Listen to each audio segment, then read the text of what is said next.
Bueno, muy buenas tardes. Primero que nada agradecerles por la invitación, por la posibilidad de estar aquí. Y lamento mucho que sea justo la presentación luego de la hora de comer, que todos estamos un poquito más dormidos, pero vamos a tratar de hacerla para que les sea entretenida. Mi nombre es Leandro Getino, vengo en representación de un grupo de investigación de México, de Baja California Sur, y vengo a presentar un trabajo que es sobre una especie que se llama bacalao negro, también sablefish en inglés, o black cod. No tiene absolutamente nada que ver con su bacalao. Ahora se los voy a presentar un poquito más. En el trabajo participaron el doctor García de León, quizá algunos de los presentes lo conozcan. Él es quien está a cargo de la investigación, del CIMNUR, del mismo centro de investigación, y también el doctor Mike Canino de NOAA. Bueno, como les decía, este es un trabajo que se inició en 2005 por un proyecto y estos resultados ya fueron publicados con anterioridad en el presente trabajo, así que yo les voy a presentar un poco la experiencia de este trabajo, de qué es lo que se hizo y bueno, tratar un poquito de colaborar a los objetivos del seminario, dándoles una experiencia de trabajo. Les voy a presentar un poco a nuestro bacalao negro. La especie es Anoplopoma fimbria, es de la familia Anopoplomatidae. No tiene absolutamente nada que ver, ningún parentesco con el bacalao austral, pero sí tiene muchas similitudes en cuanto a sus hábitos de vida, a su demografía y demás. Entonces, creo que sí se adapta mucho a sus intereses y les va a ser de mucha utilidad. Tiene, al igual que el bacalao austral, hábitos demersales, vive entre los 200 a 2.700 metros de profundidad. Tiene una segregación también, como decían acerca de este bacalao, donde los juveniles son pelágicos de poca profundidad, mientras que son los adultos los que viven en altas profundidades. Son extremadamente longevos. El máximo reportado es de 114 años y pueden llegar a medir 1,20 m más o menos y pesar hasta 60 kilos, no más que eso. También hay comportamientos migratorios reportados y se distribuye de Baja California a Japón. Aquí tienen un poquito de su distribución. Desde Japón, Mar de Kamchatka, Mar de Bering, Golfo de Alaska, hasta Baja California Sur, México. Y es por eso lo que nos trae un poquito. Yo vengo en representación de una entidad mexicana, ¿no? ¿Qué importancia tiene? Bueno, tiene una importancia comercial, se pesca y se cultiva, principalmente el cultivo se da más que nada en Canadá, mientras que se pesca en Canadá y en Estados Unidos, y el destino es principalmente Japón. Esta especie tiene un alto valor comercial dado su carne y se pesca mediante palangre o anzuelos y trampas también, son las dos modalidades. Y aquí tienen un poquito la historia de la pesquería, es un poquito más antigua que la suya, desde 1970, y actualmente los promedios de pesca globales andan en las 25.000 toneladas. Estos son datos de la FAO. Bueno, al igual que su bacalao es un recurso compartido, es un recurso compartido por México, Rusia, Estados Unidos, Canadá y Japón. Pero habíamos dicho que en Estados Unidos y Canadá es donde tiene la mayor importancia, ¿no? Poblaciones, ¿por qué está entre comillas? Bueno, como decíamos, hay un montón de formas de definir una población, pero básicamente lo que necesitamos es un aislamiento reproductivo.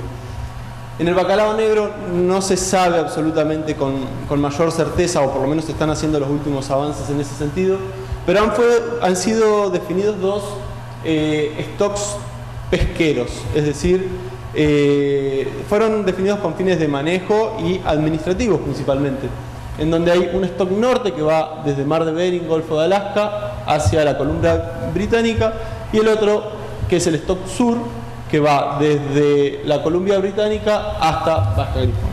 ¿Cómo se hizo esto? Bueno, se tuvieron en cuenta datos de tasas de crecimiento, de edad de primera madurez, y estudios de marcado y recaptura. Pero la verdad es que los peces se mueven, entonces las tasas de crecimiento y la edad de primera madurez pueden afectarse por las condiciones ambientales del sitio, pero en realidad estos individuos pertenecen a una misma población. Entonces no hay una certeza y un consenso muy generalizado acerca de la base biológica del aislamiento reproductivo de dos poblaciones. Por eso decimos stocks. En este sentido, el trabajo icónico, digamos, que nos deja ahí un antecedente muy fuerte es el de Kimura. Es un poquito viejito, pero no es menor, ya que ellos estudiaron datos de marcado de recaptura desde el 71 al 83, y para que vean un poquito las cifras, se marcaron 218.255 bacalaos negros y se recapturó alrededor del 6%, 14.000 individuos. Esto lo quiero resaltar un poquito por lo que decían hoy acerca de que hay que tener una base fuerte en este sentido, ¿no? Y obviamente que donde hay dinero para investigaciones se pueden hacer estas cosas. En Estados Unidos tienen barcos dedicados exclusivamente a esto, no tienen los problemas que tienen ustedes, y es por eso que se pueden hacer estas cosas a largo plazo. El día de hoy continúa este trabajo, pero bueno, básicamente ellos lo que encuentran es que hay dos grupos y los atribuyen a que hay una dispersión de larva por los giros de la corriente de Alaska y la corriente de California hacia el sur, y es por eso que estos dos grupos están perfectamente separados, lo cual podría tener bastante lógica, ¿no? Desde un sentido común. Pero bueno, como decía la doctora Paola recién, marcado de recaptura y análisis poblacionales no es lo único que nosotros podemos hacer para estudiar el grado de diferenciación poblacional en las especies. Hay nuevos enfoques como es los marcadores genéticos, genes mitocondriales que nos dan una línea matriarcal, es decir, de herencia materna, y nosotros lo que hacemos es secuenciar un determinado gen y ver qué variabilidad hay en las poblaciones y a partir de eso poder asignarlos a grupos. Y por otro lado tenemos los análisis de microsatélites. ¿Qué es lo que son? Estos son segmentos ya de ADN nuclear, no mitocondrial, es decir, herencia paterna y materna simultánea, y son fragmentos de ADN que no se expresan. Como decía la doctora en un principio, el ADN no está formado únicamente por genes, sino que tiene secciones expresadas, que son los genes, y secciones que no se expresan, que simplemente están ahí. Y en estas secciones es donde podemos encontrar los microsatélites, que es un pedacito de ADN con repeticiones de 2, 3, 4, 5 pares de bases, 10 veces, 100 repeticiones, un montón. Y nosotros, esto lo que hace es darles una alta tasa de mutación, lo que le da un alto polimorfismo, y justamente los podemos usar como variables para poder estudiar estas poblaciones. Y podemos justamente determinar el grado de diferenciación genética de una población. Y lo que es más importante, si una población está aislada, esto nos lo puede decir, cosa que quizás la tasa de crecimiento y demás no nos puede decir con certeza si están aisladas o no. Otro enfoque justamente es el de la morfometría geométrica. Como le decía la doctora, hay diferentes tipos de análisis de morfometría geométrica. En nuestro caso, lo que les voy a hablar un poquito más, que lo que hicimos es un análisis con landmarks, que son, imagínense, le sacamos, así de simple, sacar una foto al pez, en preferencia muerto para que no esté moviéndose para todos lados, y sobre esa foto es donde colocamos landmarks, que son puntos en la punta del hocico, en la inserción de la aleta, en el final de la cola, en diferentes regiones del animal que nos den una idea de cuál es la morfología en su total. ¿Y qué ventaja tiene? Bueno, si nosotros usamos largo y alto, no vamos a tener mucha información. Una gota y una elipse pueden tener el mismo largo y el mismo ancho y sin embargo no van a tener la misma forma. En cambio, de esta manera vamos a poder capturarla mucho mejor. Entonces combinamos por un lado la geometría y por otro lado la biología mediante la anatomía de estos puntos, ¿no? Pero ¿por qué decirle a alguien que hagamos este trabajo? Recién la doctora decía, podemos estar metiendo ruido a un modelo que ya de por sí es complejo. Bueno, hay varias cosas que nos pueden decir este tipo de análisis. Yo les decía que el recurso bacalao negro es un recurso compartido, pero en México particularmente no se explota propiamente dicho. sino que es un recurso calificado como potencial. Y esto es, hay una ausencia de una flota especializada que vaya a pescar esa profundidad y por lo tanto el recurso está ahí, sabe que se puede explotar, pero no se explota directamente. Tenemos la Convención de las Naciones Unidas sobre el Derecho del Mar, que en uno de sus artículos particularmente dice que cuando un país no tenga capacidad para utilizar sus recursos ribereños debe dar acceso a otras naciones. Por lo tanto, para México estudiar el bacalao negro es una cuestión de soberanía, ¿no? Como les decía, es una especie, un recurso compartido, por lo tanto, ustedes creo que tienen esto muy claro y se pueden realizar políticas y estrategias de manejo internacional conjuntas a fin de evitar una sobreexplotación en una región que nos pueda afectar en la otra, ¿no? Como le puede pasar en el caso de México si en Estados Unidos o Canadá se sobreexplota el recurso. Y por otro lado, finalmente, por la conservación de la diversidad genética y las consecuencias que ello conlleva, que recién nos explicaba la doctora con más detalle. El objetivo de este trabajo fue justamente determinar el grado de diferenciación, tanto genética como morfológica, a lo largo de 4 localidades, 2 ubicadas en el stock norteño y otras 2 en el sureño. Estos son los sitios que se muestrearon: Mar de Bering, Golfo de Alaska, Oregon y San Quintín. Aquí tienen el N muestreado y lo que se hizo fue, se pescó con líneas de profundidad, con anzuelos a 400 800 metros de profundidad, se colectó una muestra de tejido en alcohol y se sacaron fotografías a los ejemplares. Y acá tengo que hacer la mención que no a todos los ejemplares se les pudo sacar fotografía.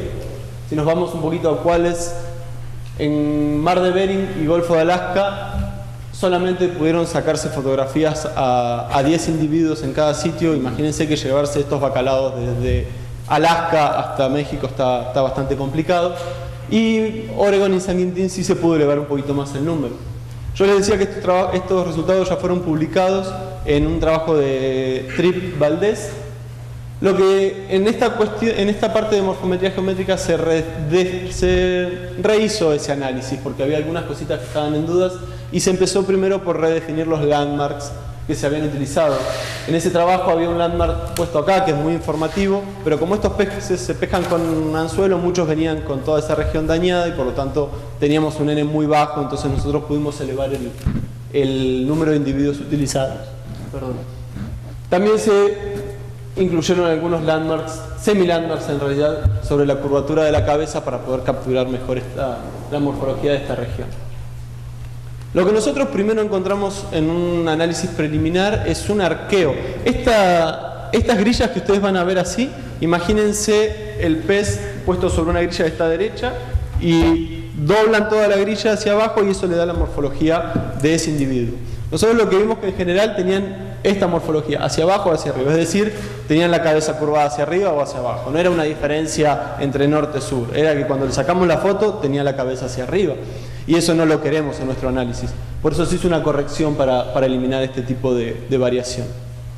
Es una corrección, un algoritmo matemático que estima una curva cuadrática sobre puntos que nosotros sabemos a priori que están derechos y luego endereza el resto todos, ¿no? En cuanto a genética, acá sí ya pudimos hacer uso de todos los individuos. Por un lado utilizamos un gen mitocondrial, el COI. Se utilizaron 57 individuos y se amplificaron los fragmentos y se mandaron a secuenciar a Macrogen a Corea. Y por otro lado tenemos el análisis de microsatélites, que se usaron 4 losis, es un N muy bajo y quizás después podamos discutir un poquito las consecuencias de esto. Y estos losis fueron cedidos, fueron otorgados por la Estación Biológica del Pacífico en Canadá. Y aquí se utilizaron 183 individuos, se corrieron en geles y los visualizamos con tinción. Les voy a mostrar un poquito qué fue lo que encontramos. Se hicieron diferentes análisis, tanto la genética como la morfometría geométrica tienen detrás una batería de análisis multivariados, que no me quiero meter en eso, sino mostrar un poquito qué fue lo que encontramos, ¿no? En un análisis de variables canónicas, que lo que hace es separarnos los grupos, mostrándonos cuáles son las máximas diferencias entre esos grupos, vimos por un lado que tenemos Golfo de Alaska, Mar de Bering, lo que estaba bien al norte, en un grupo, y por otro lado teníamos aquí Oregon y San Quintín. Es decir, que dentro del stock sur, además de estar diferenciados del norte, hay una buena diferenciación entre sí. Y acá tenemos un poquito la morfología de cada variable, ¿no? La que a nosotros quizás nos llamó un poquito más la atención es la variable canónica 2, que es la que separó el grupo de San Quintín. San Quintín es en aguas mexicanas. Y lo que nos decía es que los individuos que tienen valores positivos tienen la cabeza y el cuerpo más pequeño que el consenso, que lo tienen en gris. Lo que está en rojo es lo que muestra esto. Entonces, es decir, que los que están en valores negativos tienen la cabeza más grande y el opérculo hacia atrás retraído que la mayoría de los individuos. Son individuos más robustos, hablando mal y pronto, ¿no? Entonces, dado que para el norte teníamos un N muy bajito, nos concentramos en el stock sur, Oregon y San Quintín. Hicimos un análisis de componentes principales y vimos que sí, que los grupos estaban bien separados, en donde los de San Quintín efectivamente tenían la cabeza más robusta, el cuerpo más alto y las aletas hacia atrás, y los de Oregon estaban como más estirados, más alargados y la cabeza más chiquitita. Los pudimos ver bien. Pero bueno, el análisis de componentes principales no es un test estadístico, así que hicimos un análisis de función discriminante para ver realmente si había diferencias significativas. Vimos que sí, hubo una asignación muy buena, más del 70% se considera buena. Nosotros estuvimos en 96 y 100%, así que fueron muy identificables esas diferencias morfológicas. Y para que vean que no les miento, aquí tienen la forma promedio de Oregon y una foto de un individuo de Oregon sobre las que se trabajó, y la forma promedio de San Quintín y una foto de un individuo de San Quintín. Y se ve claramente que sí son diferentes, que no es un dibujito, sino que realmente los individuos son diferentes entre sí y se corresponden con los análisis. En cuanto al ADN mitocondrial, nosotros no encontramos ningún tipo de diferencias genéticas, eran todos iguales. Hicimos un análisis de FST, donde nos dicen valores cercanos a 0 que son todos iguales y valores cercanos a 1 que son extremadamente diferentes, y ven que son todos valores muy bajos o incluso 0. Y lo que sí encontramos fue una alta diversidad haplotípica y una baja diversidad nucleotídica, que más allá de estos nombres que al que le interese se va a leer un poquito más o podemos charlarlo, lo que nos dice es que hay una expansión poblacional reciente. Ese es el resultado, digamos, importante de esta parte. En cuanto a microsatélites, hicimos algunas correcciones. Hicimos el que les muestro acá es el FST, el mismo tipo de análisis, y acá sí, con estos marcadores que son más sensibles, que nos dan una escala temporal un poco más reciente, el mitocondrial es más antiguo, nos dice que estas comparaciones son significativas. ¿Cuáles son? San Quintín versus Mar de Bering y versus Golfo de Alaska. Es decir, lo más al sur contra lo más al norte son diferentes significativamente. En cuanto a este gráfico raro que ven acá, es un gráfico de análisis bayesiano de estos genotipos. Y básicamente cada liñita vertical de esta que ustedes ven acá es un individuo de cada localidad, y cada color, celeste, claro y azul, son, digamos, dos clados genéticos diferentes encontrados. ¿Pero qué encontramos acá? Que esos dos clados genéticos están distribuidos en todas las localidades, es decir, que no hay una correspondencia geográfica. Pero bueno, hay que recordar que solo tenemos 4 LOCI microsatélites. Y ustedes dicen, bueno, ¿por qué usaron 4? La verdad es que sí, como les decía, fue un proyecto de 2005 donde se trabajó con los recursos que había, y ese es el problema que tenemos los países latinoamericanos, que no siempre contamos con los recursos necesarios en tiempo y economía. Pero bueno, se hizo lo que se pudo. Encontramos asimismo diferencias significativas en FST, y cabe recordar que si hay una segregación poblacional fuerte, así sea con un microsatélite, la vamos a detectar. Entonces, esto lo que nos está diciendo un poquito es que si hay esto que les mostraba antes de esta diferenciación genética, si está ahí, realmente es sutil, no es muy marcada, ¿no? Entonces, para discutir un poquito qué es lo que encontramos, encontramos por un lado que había diferencias morfológicas. ¿A qué se deben estas diferencias morfológicas? ¿Podemos saberlo? No tenemos la suerte como en el trabajo de otolitos, de saber a qué causa cada cosa. Pero sí lo podemos inferir y sabemos por un lado que tenemos la plasticidad fenotípica, esto es decir, si nosotros tenemos dos gemelos que crecen en ambientes completamente diferentes, por más que sean gemelos genéticamente iguales, van a ser diferentes y los vamos a ver diferentes. Entonces, de esto nos habla un poquito de la plasticidad fenotípica. Y también podemos tener diferencias morfológicas en cuanto al aislamiento genético. Entonces, esto nos abre un montón de preguntas, ¿no? Por ejemplo, si estos individuos migran tanto, ¿por qué no encontramos ambas morfologías en los dos grupos? Y sí encontramos diferencias morfológicas, ¿no? Por otro lado, si el ambiente modifica la forma de estos individuos, justamente, ¿por qué qué características ambientales nos dan estas dos diferencias que nosotros estamos encontrando? ¿Los animales se están quedando sus 100 años de vida ahí o se están moviendo? Y si se quedan los 100 años ahí, ¿de qué manera la historia de vida de estos individuos tan longevos? Piensen que un humano adulto llega a los 70, 80 años y de ahí en adelante con suerte, y estos llegan a 114. Todo lo que pasa en ese transcurso de tiempo, ¿cómo le afecta a esa morfología que nosotros estamos encontrando? ¿No? Nos abre un montón de preguntas. En cuanto a la genética, bueno, quiero sí poner el hincapié en que este fue el primer enfoque genético que se hizo sobre esta especie y fue el primero que puso a México en el mapa, ¿no? Antes nunca se habían utilizado datos de bacalaos mexicanos y esto fue bastante significativo. Lo que nos dice, como les decía, que hay una expansión poblacional reciente y que las diferencias están en los extremos, San Quintín versus Golfo de Alaska y Mar de Bering, y que esas diferencias son bastante sutiles, no son muy marcadas, ¿no? Entonces tenemos una débil estructuración genética, pero es algo muy, muy reciente. Y acá les presento otro trabajo que se está llevando a cabo ahora, es muy reciente, se está haciendo en la NOAA, en Estados Unidos, y aquí pueden ver que ellos no tienen el problema de muestras que tenemos nosotros, ni los problemas económicos.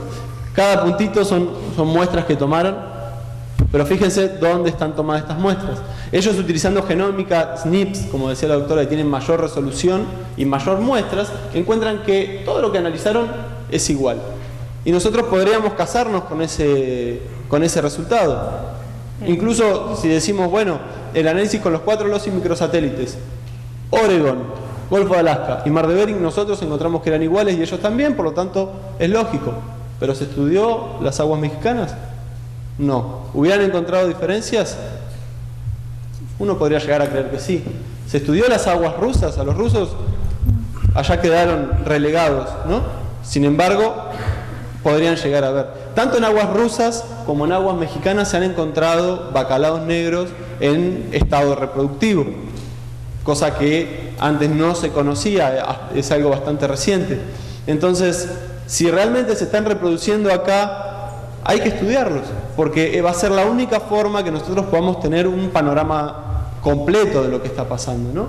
Y por eso acá estos signos de pregunta, ¿qué está pasando en los extremos y en el medio acá? ¿No? ¿Realmente son todos iguales o no? Y esto a ustedes creo que les interesa mucho tener en cuenta este tipo de cosas, por esto de que están iniciando análisis de este tipo.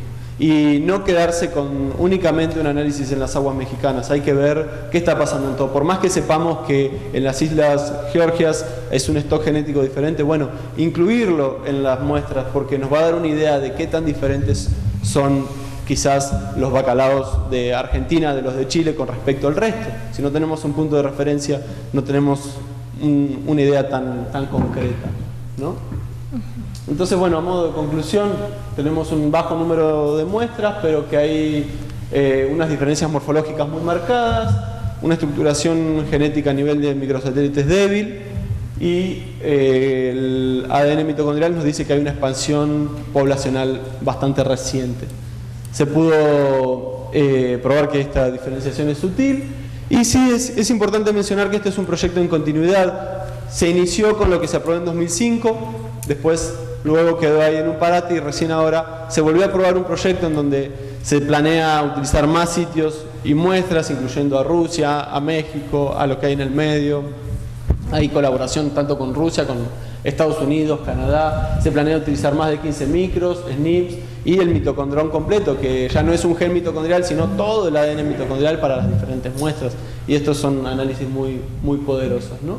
Entonces, dejar en claro esto. Y también agradecer en primer lugar a ustedes por su atención, a todas las personas que participaron en el trabajo y sobre todo a Secua por patrocinar mi viaje desde México hasta aquí, que si no, no podría haber estado aquí presente, y a la organización del simposio por la invitación y por darme el lugar para presentar el trabajo. No sé si tengan alguna pregunta.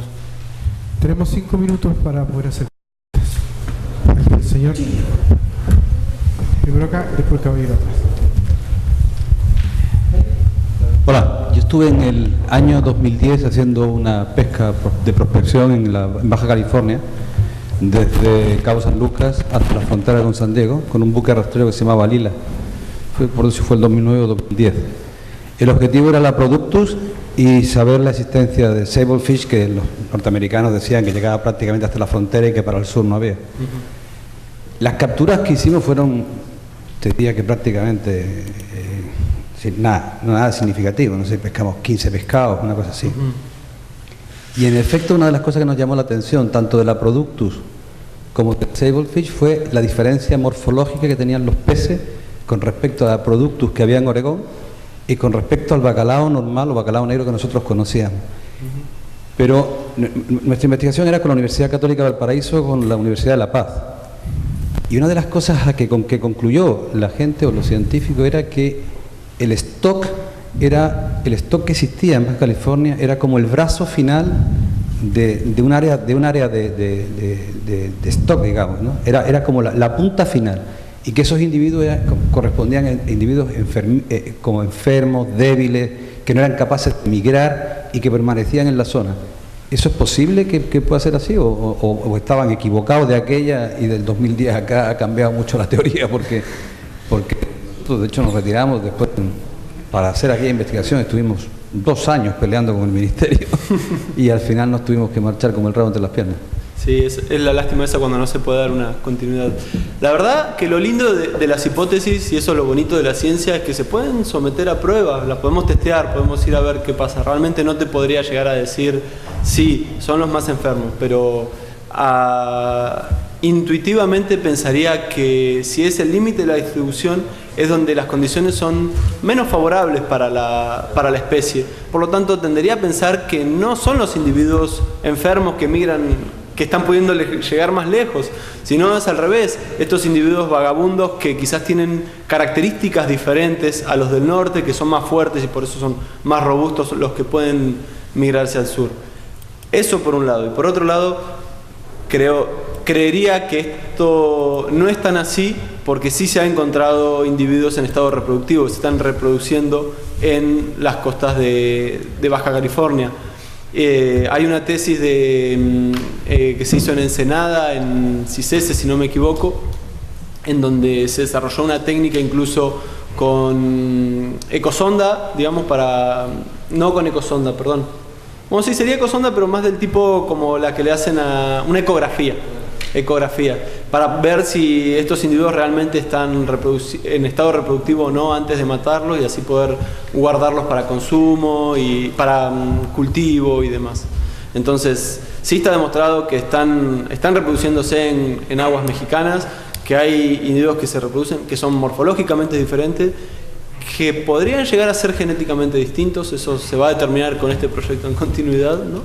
Entonces, yo no creo que sean solamente ni los vagabundos que llegan ahí de casualidad, ni los enfermos. Sí es el extremo de la distribución, sí es el límite sur de la distribución, y es en esos límites sur donde se encuentran las cosas más interesantes, ¿no? Hola, quería consultarte, mencionaste algo del cultivo de este blackcod. ¿Tienes algún antecedente respecto de algún centro en Canadá o en Estados Unidos? Y la segunda pregunta es con respecto a los SNPs que ocuparon en la NOAA. ¿Qué cantidad de SNP es la que ya tienen desarrollada para esta especie? Bueno, en cuanto a la primera, no les sabría decir un centro específico, pero sí los principales esfuerzos En el cultivo se están realizando en Canadá más que en Estados Unidos. De hecho ya lo cultivan y sí se comercializa cultivado y todo, ¿no? Pero es todo cuestión de dialogar y encontrar, ¿no? En cuanto a los SNPs, este es un trabajo actual en donde se hizo secuenciación de novo para el bacalao negro. Ellos habían utilizado alrededor de 450, pero la verdad es que parte de ellos eran bajo selección y los utilizan para otro tipo de análisis. Entonces, el número exacto de SNPs neutrales y demás no lo conozco, no lo recuerdo en este momento, pero sí la conclusión clave de ellos era que a nivel neutral no habían encontrado ninguna evidencia que pudiera decir que hay diferencias poblacionales, pero sí a nivel de SNPs bajo selección. Muchas gracias. Seguimos con las exposiciones.